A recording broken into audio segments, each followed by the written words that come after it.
Buenas, meus amigos. Olha só, hoje nós estamos aqui com a presença da professora Maria Cristina Bon Martins, uma pesquisadora da história das missões, com quem eu tenho o prazer de conversar agora. Professora, o que a senhora quer dizer com analisar as reduções em contexto? Poderia desenvolver essa questão?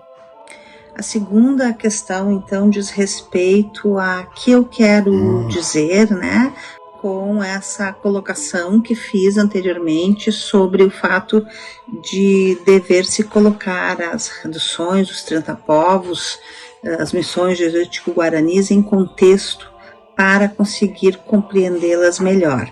Bem, eu quero dizer sobre isso que a gente deve lembrar que essas reduções foram um método de missão, né?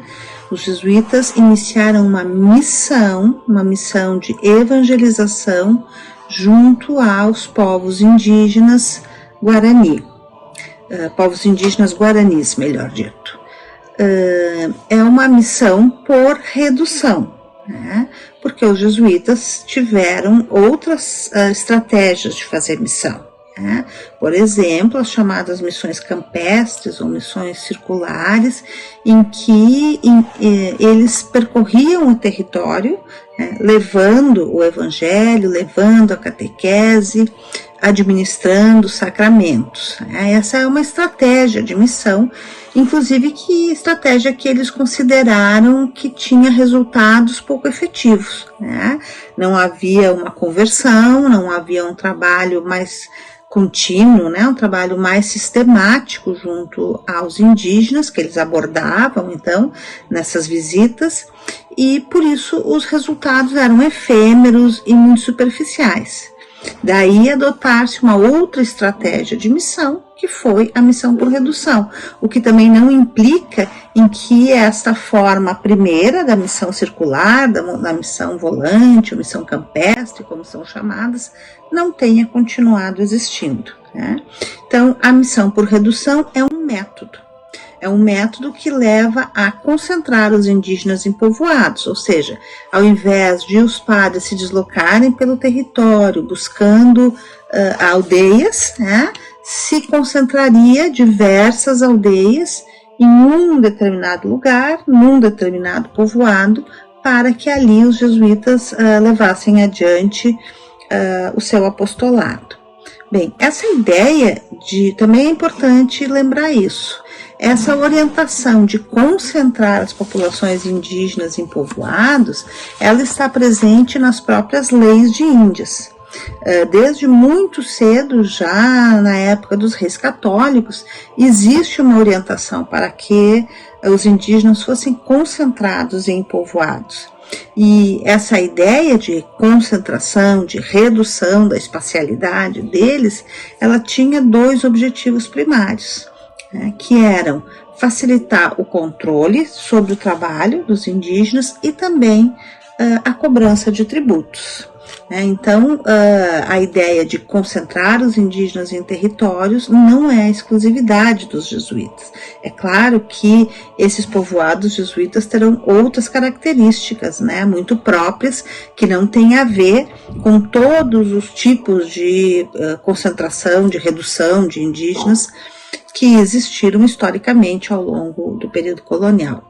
Acho que também é pertinente a gente recordar aqui que a aproximação dos jesuítas com esse método de missão começou no Peru, né, em que eles foram instados pelo vice-rei Francisco de Toledo a conduzir duas reduções, né, dois povoados de indígenas, um nas proximidades de Lima, que se chamava El Cercado, e outro no altiplano, que se chamava Ruli.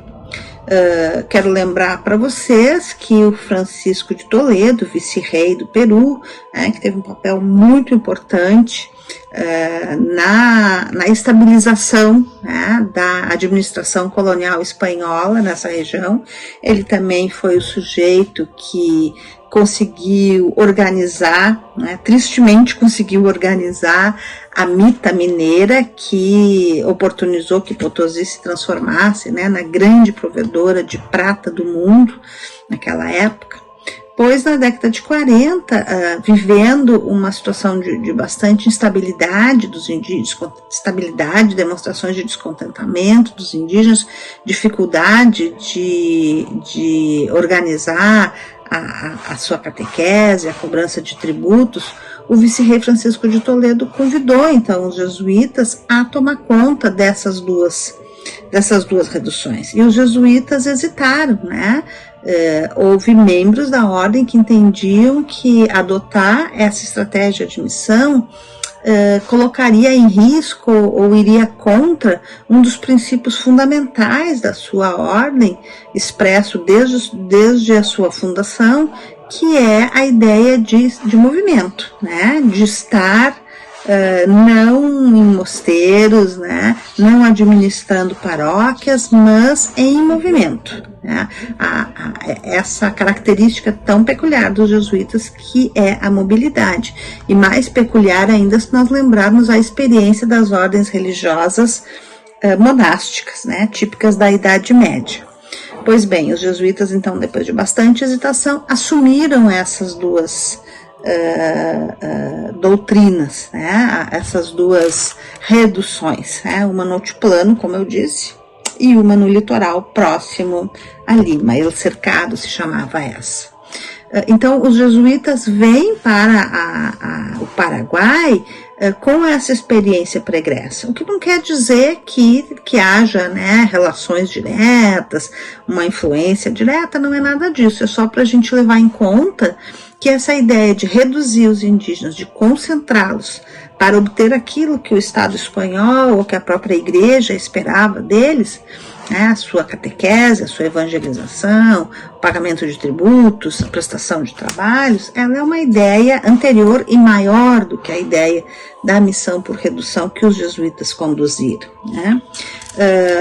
Nessas reduções, então, os jesuítas conseguiram uma singularidade, né, em relação a outras experiências reducionais, digamos assim, né? Podemos lembrar que os franciscanos já estavam trabalhando com os guaranis dos arredores de Assunção quando os jesuítas chegaram, quando foi fundada a província jesuítica do Paraguai. Só que os franciscanos não opuseram ao trabalho nas encomendas uma oposição tão decidida quanto a que os jesuítas fizeram, né?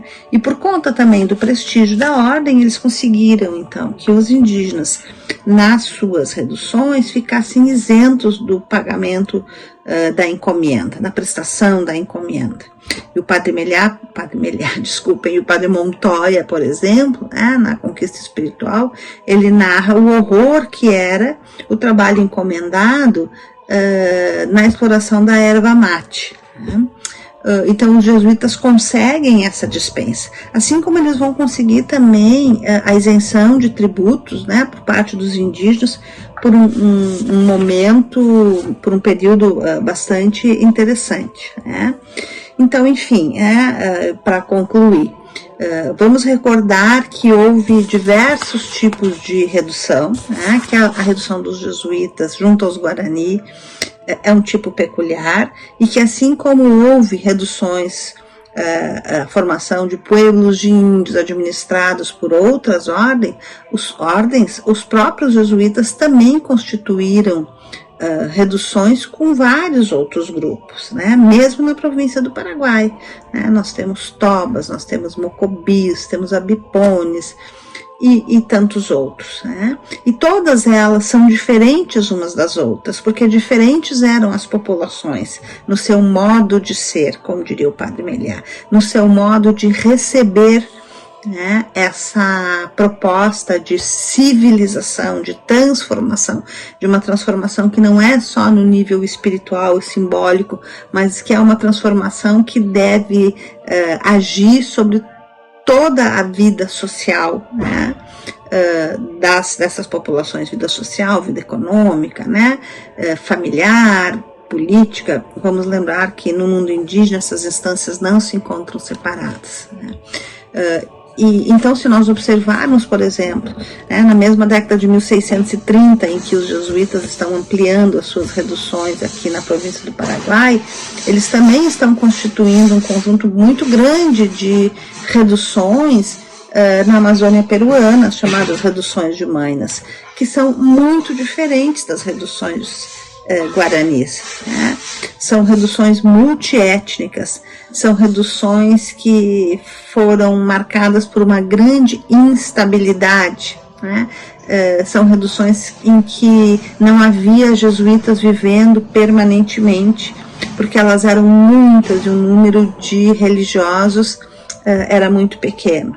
Assim como também no século seguinte nós veremos os jesuítas agindo na tentativa de construir esse tipo de pueblo, de redução, junto aos indígenas da campanha ao sul de Buenos Aires, as chamadas missões austrais, em que eles enfrentam uma enorme dificuldade, né? Em que eles não conseguem convencer os indígenas a trabalhar, a realizar o trabalho agrícola em favor da própria comunidade. São indígenas com outra base antropológica, né? São indígenas que não são agricultores. E o padre José Cardiel, um missionário muito conhecido junto aos guaranis, que atuou também nessas missões austrais, chega a sugerir, né, que seria oportuno levar colônias de guaranis a serem estabelecidas junto desses indígenas nas missões austrais para ensiná-los. É claro que essa proposta do padre Cardial vem repleta de um discurso cheio de preconceitos e até racista, mas a ideia era essa, né?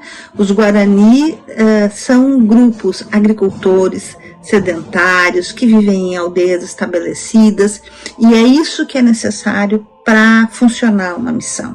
Então, levemos algumas colônias para ensinarem esse modo de vida, esse modo de ser, para usar e para concluir usando a frase do padre Meliá, de quem eu fui orientando, daí esse tributo que estou pagando aqui, né, lembrando tantas vezes o nome dele. Vamos levar esses indígenas cujo modo de ser encontrou nas reduções uma oportunidade de alguma forma, e claro, sob vários condicionantes, né, transformado, mas continuou de alguma forma se fazendo presente, né? E eu espero então ter trazido aí para vocês algumas reflexões que, enfim, que valham a pena ser escutadas e que possam sugerir, né, novos questionamentos e o desejo de conhecer melhor, de ler a respeito, de conhecer melhor essa experiência tão bacana, né, tão especial, que foram as reduções guaranis do Paraguai. Muito obrigada. Obrigado, professora Maria Cristina Bom Martins. Suas ricas palavras são poesia para o ouvido dos historiadores. Obrigado, Argemiro, pela condução da prosa. Espero que tenhas gostado do assunto tratado nesse episódio. Até o próximo. Água de EVT. Obrigado.